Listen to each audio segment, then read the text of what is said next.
She swiped right. She really swiped right. I think she really likes me. Oh, there she goes over there at the bar. Let me go talk to her. Um, I took a shower this morning. I brushed my teeth this morning. What is it's 8 p.m. I should be fine. I'm wearing my favorite shirt, my favorite jogging shoes. They're a little dirty, but I never hurt anybody. Let me go introduce myself.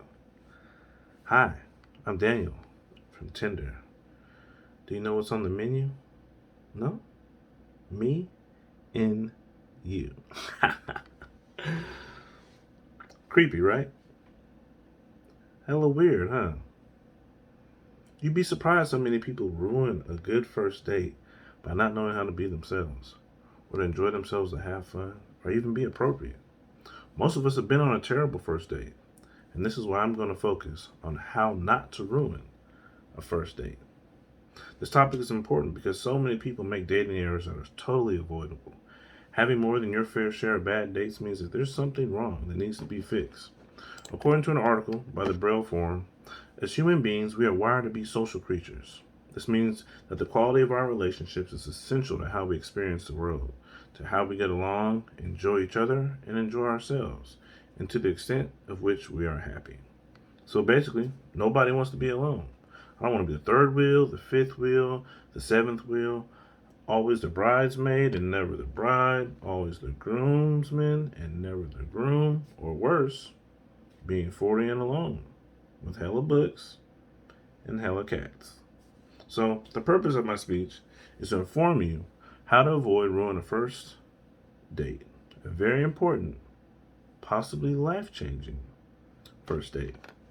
So, my three main points: first impressions are crucial to a first date, good communication, and thinking of a creative date that shows how much you listen and how much you care. Triggering one's senses rules supreme on a first date. Sense of smell, touch, hear, sight, everything. So being well groomed and well taken care of, getting a haircut or your hair done, wearing something that allows you to feel comfortable. If you're not trying to give off a real sexy vibe that night, don't wear something super sexy. If you have been working out, fellas, and you got on a super tight shirt, it's gonna show some stuff you're not trying to show. So really try to present your true and authentic self. Smelling good, looking good, brushing your teeth, washing your face, moisturizing, all those things really matter. Stein Alexander of the Daily Mirror says that the biggest turnoff when it comes to kissing on a first date is cigarette breath. A poll of 1,000 men and women on Friday found out that 52% would refuse to kiss somebody who had bad breath. And in second place, on 27%, was somebody who smelled like garlic. Why you smell like garlic? I have no idea. You're trying to ward off a vampire? Maybe so. But you should always smell, look, and be your best on a date. And also, a dose of chivalry never hurts. So, paying for dinner, pulling out her chair, ordering waters for the table before she gets there so they're ready to have a good time is a nice, classy way to work it. Now that we've explored how to make a good first impression, let's venture into what makes the rest of the date interesting by exploring communication. They're saying that communication rules a nation, so it's the highest importance of communication when speaking to someone. Since people have usually spoke or messaged prior to actually arranging a date, showing that you remember something you spoke about before, her favorite color, what she likes to do, where she likes to go, really shows a lot. The focus of a date should be getting to know the other person. Not anything freaky, not anything creepy, but really getting to know who that person is and what makes them tick. According to Kate McKenna, the top 10 traits to use on a date are being original, be emotional, be intelligent, talk about yourself and her or him, ask the right questions, prepare in advance, and use your imagination. Look into her eyes, listen to her, and be as natural as possible. So finding topics or hobbies that you both have an interest in will really help you build chemistry. Being engaged in the conversation with eye contact, laughing and smiling, all those things help.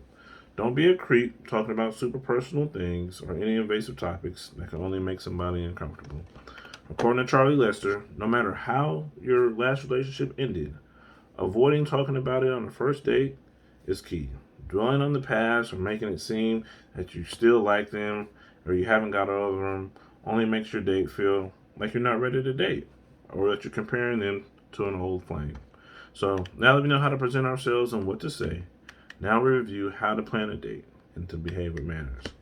When messaging a person to get to know them, they usually leave clues about their interests and what they like to do, like wine, concerts, yoga. Incorporating some of those things into your date can only make for it to go better.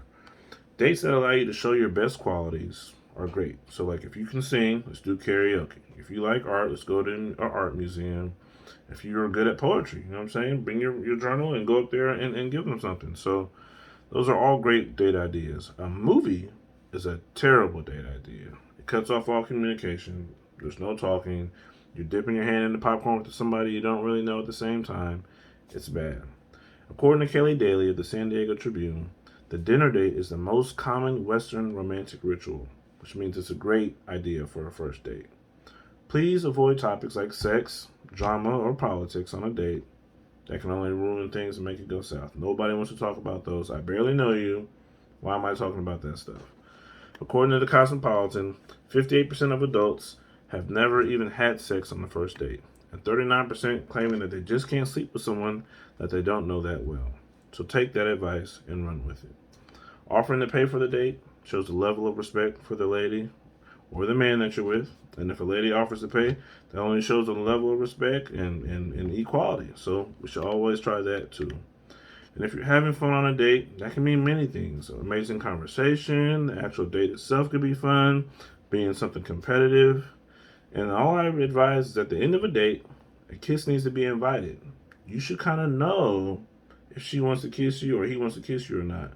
Going right in to, speeding to a red light, not knowing how that's going to be received, I don't advise it. So be patient. Don't be thirsty.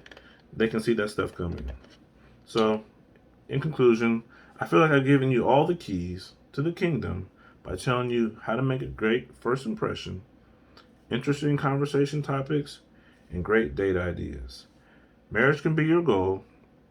A lasting relationship is always a possibility, but they all start with a successful first date.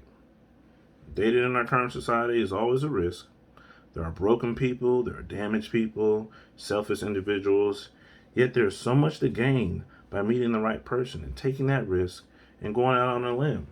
So let's put our best foot forward, along with our best effort, and try to make a lasting connection by first having an amazing first date.